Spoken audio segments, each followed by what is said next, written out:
Didera berbagai masalah akut, Surya Paloh dan Anies Baswedan siap-siap jadi gelandangan politik. Romantika dan kemewahan safari politik ke pelosok Indonesia antara Anies Baswedan dan Nasdem kini tinggal kenangan dan catatan sejarah masa lalu. Anies Baswedan sudah tidak lagi bersafari dengan menaiki mewahnya jet pribadi dan juga panggung politik yang super gemerlap. Sudah jarang juga Anies Baswedan disambut hiruk-pikuk euforia kegembiraan dan kebahagiaan oleh ribuan relawan dan simpatisannya. Anies Baswedan seperti kehilangan pekerjaan, tidak ada jadwal keliling Indonesia untuk menyapa masyarakat Indonesia. Tidak hanya Anies Baswedan yang saat ini sedang galau dan tertekan, arah koalisi perubahan untuk persatuan untuk bubar semakin mendekati kenyataan. Koalisi ini sedang ruwet, rumit, dan juga rewel. Lengkap sudah kondisi terburuk sedang terjadi dan menggambarkan akhir prahara cinta dan dusta. Koalisi perubahan dimotori oleh Nasdem yang sebelumnya sudah mendeklarasikan pencapresan Anies Baswedan. Nasdem sebagai partai politik yang berani melakukan deklarasi awal pencalonan presiden. Nasdem berinisiasi menjadi bandar dari seorang capres potensial. Hasrat Nasdem untuk curi star momen pencapresan bukan hanya terjadi kali ini. Sebelumnya Nasdem mengambil sikap cepat dengan mencapreskan Jokowi sebagai calon presiden dan pengumuman langsung dikomandani oleh Surya Paloh sebagai ketua umum Nasdem. Keberanian Surya Paloh patut diacungin jempol. Mengumumkan Jokowi sebagai calon presiden 2014-2019 sebagai partai pertama kali mendukung Jokowi.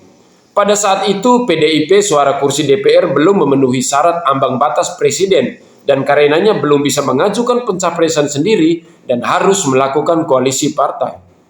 Dari hasil catatan perolehan suara kursi DPR pada pemilu 2014 diperoleh data persentase suara. PDI Perjuangan memimpin perolehan kursi di DPR RI, yakni sebanyak 109 kursi atau 18,95% dari total 560 kursi.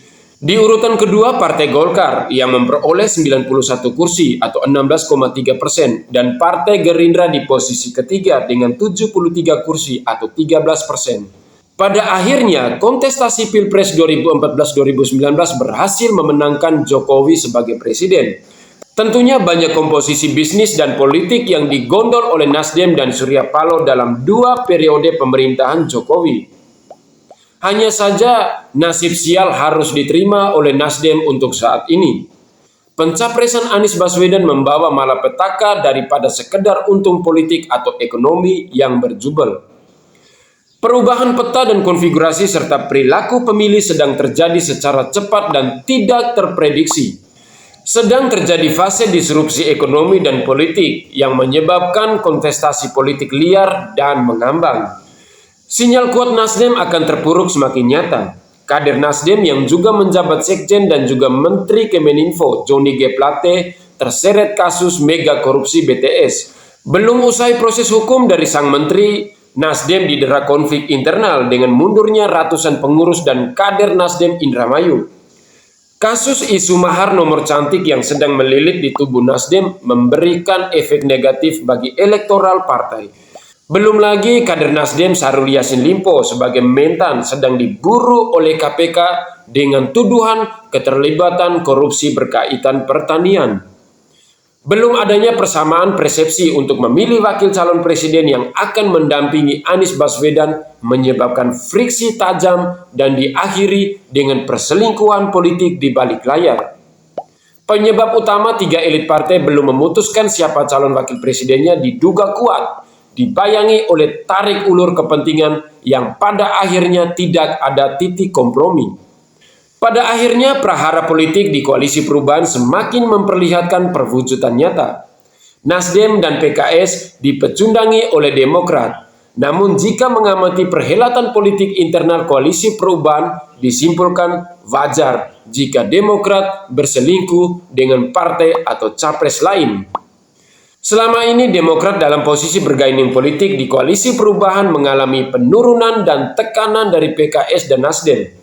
Ketua Umum Demokrat dalam koalisi tersebut dinomorduakan Agus Harimurti Yudhoyono atau AHY bukan lagi dipilih calon presiden atau bahkan proposal pengajuan dirinya sebagai calon wakil presiden pun terkena veto Nasdem dan PKS. Nasdem masih berharap jika calon wakil presidennya dalam radar dan pengaruh politik Surya Paloh. Sementara PKS tetap berkeras hati memilih kader internal seperti mantan Gubernur Jabat Ahmad, wakil PKS sebagai calon wakil presiden. Pertemuan AHY dan Puan menjadi keniscayaan politik yang tidak bisa dihindarkan. Demokrat jelas sudah berselingkuh dengan PDIP. Kabar terakhir, Surya Paloh marah dan menyalahkan Demokrat dan PKS karena lamban untuk mengusulkan dan membahas nama yang akan mendampingi Anies Baswedan. Itu sebabnya yang menyebabkan terjadinya politik liar dan mengambang. Tentunya banyak kerugian yang didapat baik per partai atau atas nama koalisi partai. Rupanya nasi sudah menjadi bubur. Demokrat gerah dan pingin lepas dari cengkraman dan pengaruh Nasdem dan juga PKS. Demokrat sudah berlanjut selingkuh dan bahkan momen perselingkuhan tersebut semakin menunjukkan keseriusan menuju perjodohan politik yang intim. Nasdem semakin di ujung tanduk dan kemungkinan koalisi perubahan akan hanyut dan terseret oleh hujan deras disertai banjir besar yang menyeret rumah koalisi perubahan beserta penghuninya. Siapa penghuni yang akan hanyut dan tenggelam tersebut? Yang pasti Partai Nasdem dan juga Anies Baswedan adalah penghuni rumah koalisi perubahan.